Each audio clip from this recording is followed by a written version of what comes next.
This program is brought to you by Stanford University. Please visit us at stanford.edu.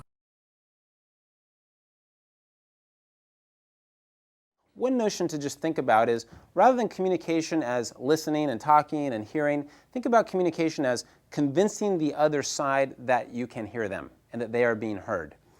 I was talking to someone that used to work with Bill Clinton, President Clinton, and she said, the thing about Clinton was he was an amazing listener. I mean, he would just focus and he would make eye contact, and you could just tell he was internalizing things. And the fact that he was listening was the most important thing in the conversation. And she referred to him as the aerobic listener. And that ended up, making him very, very persuasive in negotiations, his ability to listen. I was doing a mediation in New York with the Pequot, the Native American tribe, the Pequot Indians. Years ago, they were looking to expand their casino efforts. They were one of the first tribes to put casinos on the reservation, and the city council was opposed to it, and we came in as the mediators. And we were at the table. There were several representatives from the tribe, several representatives from the city council, and it wasn't going very well. And there was this one gentleman on the city council who was particularly difficult. I mean, just cut people off constantly, didn't listen, and hard as we tried to facilitate him, he's just one of these guys who was going to speak his mind and not be productive. And it was really hampering our process. And in one particular instance, a Native woman was talking, and he just cut her off, pretty brutally and pretty rudely.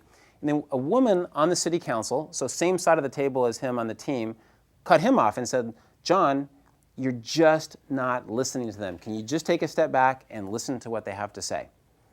And so that just changed the whole tone of the negotiation, and we caucused at about 15 minutes after that happened. And I went off, with the Native folks, and the folks from the city council went off with the other mediator.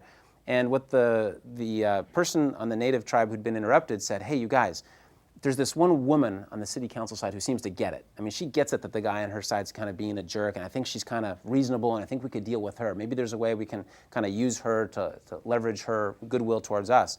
So as the neutral party, what we thought is, let's exploit that, and let's maybe reduce the size of the group and get them off on a sidebar and see if they can make some progress, which we did, and ended up leading to solving the dispute. So that sort of single intervention of sort of showing that there was an air of communication on his side and listening to the other side ended up being very persuasive. So listening isn't just a nice, touchy-feely thing to do. It can be extremely, extremely persuasive in negotiations.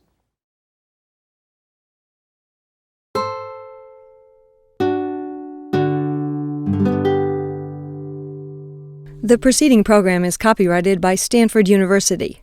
Please visit us at stanford.edu.